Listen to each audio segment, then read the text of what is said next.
Change affect people in many میں، ٹھیک ہے، قدرتی جو عمل ہے اس کی وجہ سے مختلف لینڈ فارم بننے، زمینی نقوش بن رہے جو کہ لوگوں پہ اثر ڈالتے ہیں. جی river bring sediment downstream which increase the fertility of the soil. In Pakistan, the Indus River and its tributaries form fertile plain where people grow crops to meet their food need. ٹھیک ہے، سینڈیمنٹس کہتے ہیں تلجٹ کو، ٹھیک ہے، جو گدلا ہے، جو دریا اپنے ساتھ جو مٹی لے کے آتی ہے، ٹھیک ہے، جو بھی اس مٹی ہے، سنگریزے ہے، ریت ہے، چٹانوں کے باریک راک فریگمنٹ وغیرہ، وہ سارے سینڈیمنٹ کہلاتی ہے. جب ان کو ڈاؤن اسٹریم کر دیتی ہے، اپنی جگہ پہ طے نشین کر دیتی ہے، دریا وہاں سے گزر جاتا ہے، تو یہ جو تلجٹ تھا سینڈیمنٹ، یہ بہت ہی زرخیز ہوتا ہے. یہ کیا ہوتا ہے؟ یہ زمین کی زرخیزی کو بڑھا دیتا ہے، مٹی کی زرخیزی کو. پاکستان میں دریائے سندھ اور اس کے جو معاون دریا ہے، جہلم، راوی، چناب وغیرہ جو ہیں وہ ان کے جو ہم نے پڑھے دریا سندھ کے میدان، ٹھیک ہے، ویسے ہی فرٹائل پلینس بناتے، اس طرح کے زرخیز میدان بناتے ہیں جہاں پہ لوگ اپنی فصلیں اگا کے اپنی خوراک کی ضرورت پوری کرتے ہیں. Number 2، heavy rain cause floods and landslide. Due to the floods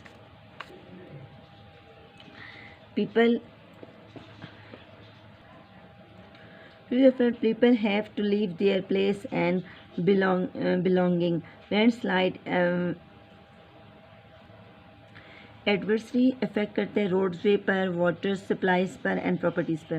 G student, جب بہت زیادہ بارش ہوتی ہے، ٹھیک ہے، تو وہ سیلاب کا وجہ بنتی ہے. لینڈ سلائڈنگ یعنی مواد کا پھسلاؤ وغیرہ، جو پھسلاتے ہیں پہاڑی علاقوں سے، جو چٹانیں اور پہاڑوں کے چھوٹے ٹکڑے نیچے پھسلتے ہیں، وہ لینڈ سلائڈنگ کہلاتے ہیں. ٹھیک ہے، تو جب فلڈز اور لینڈ سلائڈنگ کی بارش وجہ بنتی ہے، اس کی وجہ سے کیا ہوتا ہے کہ لوگ اپنے گھروں سے بے گھر ہو جاتے ہیں اور وہ دوسری جگہوں کی سائڈ پہ نقل مکانی کر جاتے ہیں. اس طرح لینڈ سلائڈنگ سے کیا ہوتا ہے کہ ہمارے راستے، پانی کی سپلائی اور پراپرٹیز وغیرہ جو نا وہ اس سے متاثر ہوتی ہیں. لینڈ سلائڈنگ سے بعض اوقات راستے جب بند ہو جاتے ہیں تو کئی علاقوں کے ایک دوسرے سے تعلق ہفتوں ختم ہو جاتا ہے. ٹھیک ہے، زمینی رابطہ، یہ مواصلات کے نظام پہ بھی اثر کرتا ہے. بجلی کے کھمبے وغیرہ بھی اس سے متاثر ہوتے ہیں. Number 3، glacier melt to form lake and stream. Glacier جو ہے پہاڑوں پر جب برف ہوتی ہے، جو جمی ہوئی برف ہے پہاڑوں پر بھی اور قطبی علاقوں میں بھی، جب وہ میلٹ ہو رہی ہے، پگھل رہی ہے، تو اس سے کیا ندی نالے بنے.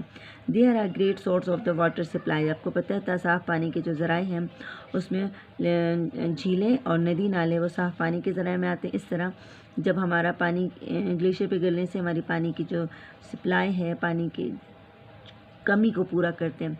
High land valleys and lake form by the glaciers and river attract tourist and generate income for the local people. جی جس طرح ہائی لینڈ ہیں، ٹھیک ہے، ویلیز ہیں، اینڈ لیک فارم جو ہے نا، لوگ بائی گلیشیئرس کی وجہ سے جو وادیاں ہیں، بلند علاقے ہیں، جھیلیں بن جاتی ہیں.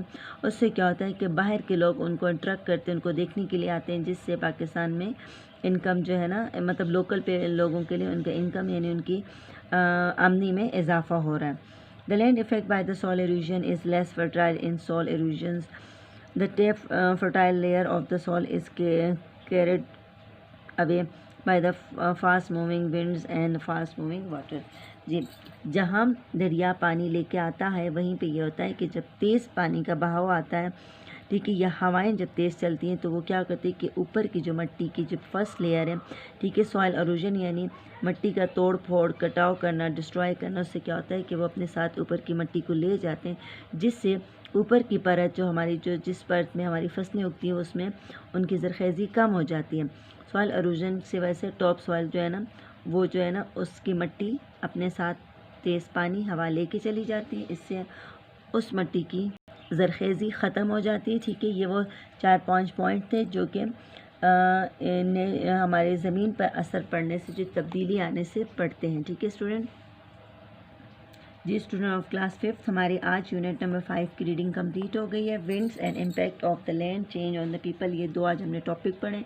آپ نے ٹاپک نمبر 1 ونڈس، اور اس میں سے ٹاپک نمبر 1 میں سے ایٹ لیسٹ 2 سے 5 تک شارٹ کوسچن آپ نے اس میں فائنڈ آؤٹ کرنے ہیں. ٹھیک ہے، اور اس طریقے سے آپ نے اس کو یاد ہو جائے گا. اور اسی میں سے بھی آپ کے کچھ شارٹ کوسچن نکلتے ہیں کہ ریورس کس طرح زمین کی فرٹیلٹی کو کرتا ہے، ریور انڈس کا کیا کام ہوتا ہے، ٹھیک ہے، لینڈ سلائڈنگ وغیرہ، فلڈس کس طرح افیکٹ ڈالتے ہیں.